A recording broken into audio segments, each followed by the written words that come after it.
Hawkeyes. Let's take a look at today's keys to the game, brought to you by Franklin. There are two true freshmen that can play that. They certainly don't want to play them today and burn a year of eligibility. Appleby goes back and sets in the pocket, throws a perfect strike. They've got a first down, and it's caught by Tyree Cleveland, a young man who was hurt early in the season, missed the entirety of camp. They think he is going to be the next great Florida receiver. Boy, almost. That ball was tipped. Of course, much like Florida, Iowa's offense has been challenged. Only 128th in the FBS because they haven't been able to throw very much. And that Florida defense, same as Iowa, tied for 10th in scoring defense, but they're third against the pass, 6th in total defense. They are just sensational, even though they have battled injury after injury after injury, mainly at linebacker. They've been decimated. Beathard, double pump, knocked down, almost picked. Kavanis Davis had it hit him right in the chest. Well, you mentioned how many guys have been down. There are as many as 10 top-line players. Well, that's just Davis backing out and reading the quarterback. And C.J. Beathard isn't. Wadley again, no blocker, and he's taken down. Good defensive play by C.C. Jefferson. Came off the corner and beat Boone Myers, the tackle, to get to the ball carrier. Well, Jefferson, an undersized guy. Watch, he's going to flash right to the inside. Typically, you think that guy is going to keep outside contained. Myers was going to do a hook block to the outside, and the quicker Jefferson got to the inside. And with the guys that are out, Brian Cox, Jordan Joseph, at the very least, came with his head down, launching at the quarterback, in my opinion. Third down. Beathard throws the strike complete inside the 10. Then the ball is dropped and pounced on. Looked like a catch and a fumble from George Kittle, the tight end. Let's see what the officials think. Tease Tabor was the corner who came in to make the hit, and all the officials are coming together. Well, I'm not sure that the ball was ever locked away. It looked like Voshon Joseph again, who was on the coverage. Well, you should stop and get a review of this. We didn't review the targeting. Let's definitely review whether that was a catch or not. But terrific job by Voshon Joseph on that, though. I do think he got a hand in there and knocked it away. And then Tease Tabor came in and got a physical hit. Good job by Tabor with his head up, by the way. Really Appleby's fault. Well, and only 3 points, so cheers to the defense if you're the Gators. Appleby rifles it down the middle, this time complete to the 41-yard line to Callaway, who ran a post and was wide open. Appleby hit him in stride for 34. Callaway, who burst on the scene as a true freshman last year, just runs a little shadow right behind Brandon Powell. Good timing by Appleby. Appleby played a really good schedule and may get 4 ranked wins out of it. Start with an off-tackle play with LaShawn Daniels. Not reviewing this. I would want another look at that in review. I think the 1 foot was down after he got to Scarlett. Good hole this time and almost broke it. An ankle tackle by Brandon Snyder saved a much longer run. Well, it's pretty well defended. The linebacker Neiman could not. If that you don't make the right call, you can just be completely uncovered.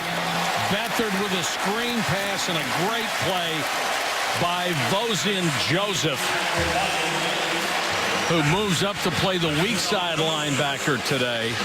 He diagnosed that play and belted Wadley. Joseph's had a nice game so far. He was the one that was called for targeting that was then pulled off on the quarterback, but he was also on the very next play. The guy Beathard inside the 5, hit at the 2, dives. No signal, now they say he's short. Marcel Harris made the saving tackle. They'll mark him inside the 1. And C.J. Beathard is hurt. He got up immediately and started grabbing his right leg. Got to wrap up if you're a defender. Can't just go for the blow-up. Just can get it done in the middle. Brady Ross, the fullback. Daniels is the tailback. Daniels hitting the backfield. Great stand by the Gators. Marcel Harris, one of the safeties, playing at the line of scrimmage, may have gotten the first shot. And it was Marcel Harris who went for the blow-up shot on Beathard instead of the wrap tackle that gave Beathard a chance to get down to near a touchdown. But they were outnumbered. I don't know that Beathard should have run this play into that side. It looked like there were too many white jerseys on that side. It would have to have been blocked perfectly. That looked like a numbers game, Harris being the extra man. Terrific play by him after missing the wrap-up on the tackle on the play before. Want to be. What'd you say this game was not going to be, 45-40? Yes, going to be 9-6. Scarlett gives him some breathing room out to the 12. Where it connects, makes you think about a hamstring type of injury, but he really was not comfortable after that run. Scarlett again breaks a tackle, and he's off to the races. What a run by Jordan Scarlett. Ben Neiman had him dead to rights and just whiffed. Well, that's two names. The play before, Josie Jewell got out of position, and Ben Neiman, another linebacker from Iowa, who've both been so steady this year for Iowa. But you go down on your knees. You have to stay on your feet. This game is played on the feet. You know, we've talked about the eyes up. All of that is so you can stay on your feet. And I'm going to give Desmond King a lot of credit there. Gators show blitz, and they come with it. Beathard had to unload, and the ball went whizzing by Jermanique Smith. He never even saw it, did not get his head around in time. Wouldn't have caught it anyway. Wadley does a nice job picking up the blitz, but you can see the feet of Beathard just not ready to step into that throw. I think there's some doubt going on now. And how could there not be some doubt? If you've ever pulled a hamstring, and you know how bad that hurts, and then how bad it can hurt when you continue to try to push off it. But you can see all of that motion. Teams ever, I think, is a bit overblown after watching them offensively. I think Clemson is going to make it tough on them. 4 or 5 tackles broken. Touchdown Gators. Mark Thompson ran through one arm tackle after another.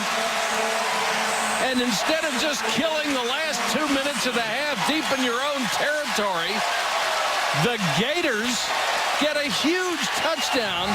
Thompson's first, make it his third of the season. Couple of missed tackles right at the start again. How many have we seen with Iowa today? And Thompson, a first-year player from junior college, who the coaches have really thought has a big upside, but has taken a while to get used to the offense side, especially given how good Florida is. So this is what can happen, unfortunately. Boy, and Beathard didn't appear to see it, and Caleb Brantley, their best defensive lineman, unloaded on him. And Brantley, a guy who, a junior, a lot of people wondering whether he'll go to the NFL with a defensive line stunt on that side, gets to finish it off with a sack.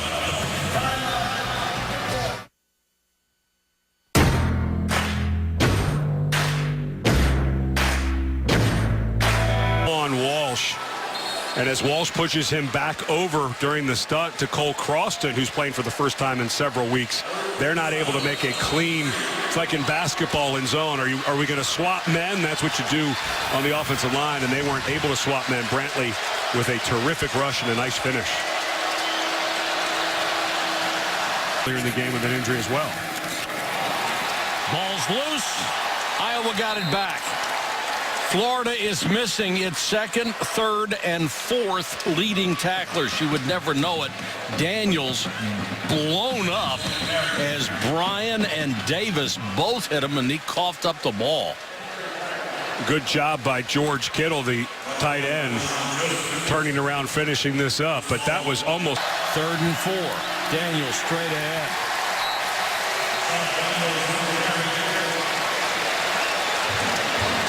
Now, I don't know that you can't kick the field goal here.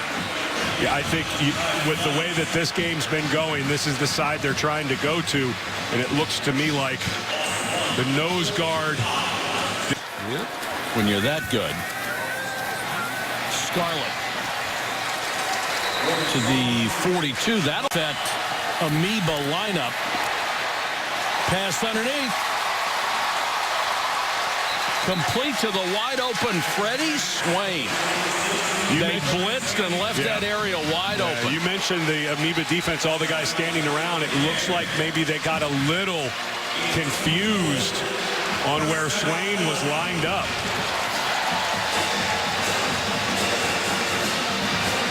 And all the bodies from Iowa moving around. They forgot Swain as he crossed. Oh, absolutely. The linebacker completely lost sight of the crossing route and didn't get it. Fake to Scarlett. Appleby sits in the pocket, throws a post. That's the tight end Goolsby inside the 10 to the 8. Nice throw by Appleby. And when he gets a chance to set his feet and can step into it, he can play. And for Goolsby, working, he's just running right behind Keontae Lewis, the other tight end. First and goal, Gators. Appleby again for the end zone. Touchdown. Tyree Cleveland. And Appleby had to fit that one in there. And the officials, I'm not sure. Oh, I do see a flag, Mike. Late flag on the top side. The officials just came together to confer. Oh, boy. Holy cow, what a big penalty. Well, in tennis, what do they call that? An unforced error? Yep. I mean, this is a non-competitive. It's not holding. It's not like someone got beat and couldn't get away with it. But because of the... Appleby, touchdown to Goolsby. Goolsby's first catch got wiped out. Appleby almost ran with it and then saw Goolsby crossing right in front of him with not a black shirt anywhere near him. And you're kicking a field goal if Appleby pulls that down. There was about two guys who easily would have made the tackle short of the goal. Well, we assume they would have made the tackle, but we've seen Iowa miss some. But time to get your hands on the ball. Beathard with a man in his face. Tipped and intercepted. Picked off by Chauncey Gardner. And he takes it to the house. 58 yards. You said it was do or die? That was the latter.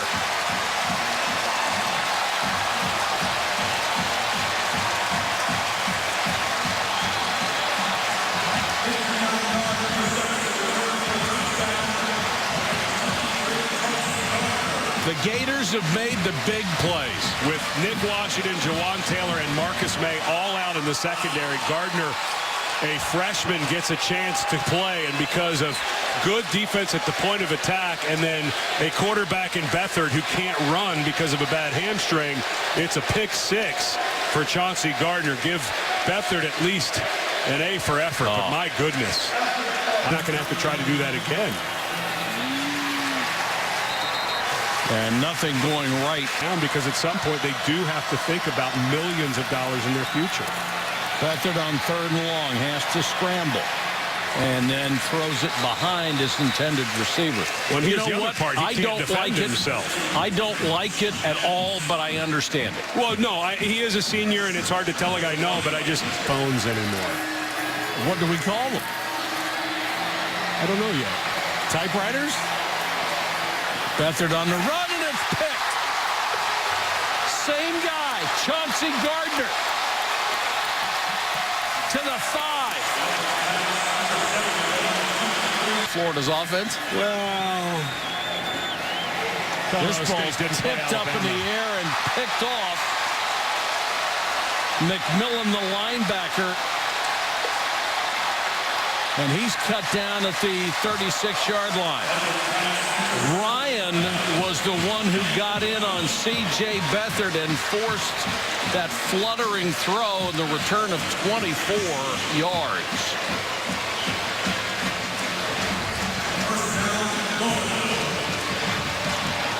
Oh, no, that's your right shoulder getting caught up into your arm. Terrific job by Taven Bryan. But C.J. Beathard has just been beaten around, and look at him grabbing that right shoulder. Once again, here's a guy who's not healthy enough to get out of the way. And look, now he's got to get up and chase another return. This has got to... McElwain very happy to get the bath. Well, if you're a Gator, it's a Gator bath. Pretty good deal.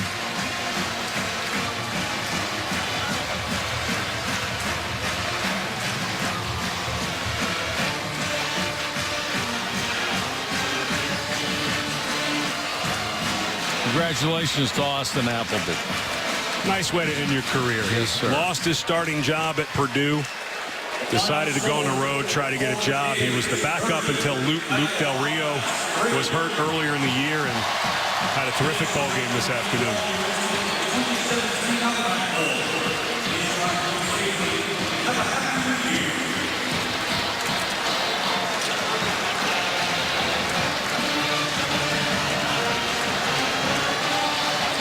Let's go to Jerry Punch. Doctor?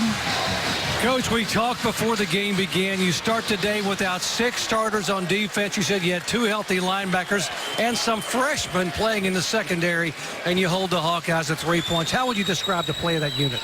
I tell you what, the team, the way they, just how they went through the whole season, and their bowl preparation. They were embarrassed a year ago when we played in the bowl game, and this group of guys wasn't going to let it happen. We were down some people, but the guys came in and played their tails off. You had to endure a hurricane, a host of injuries, an incredible performance in Baton Rouge. You win the SEC East for the second year, and then today, a January bowl game. How would you define this team and this group of seniors going out for you this year?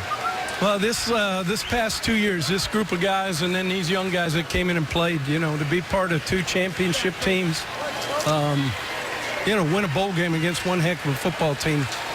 I just can't tell you how proud I am of our guys, and you know what? We're looking forward to next year already. I can hear in your voice how much it means to you, Coach. Congratulations. Go hug your players and celebrate. Thank you so much.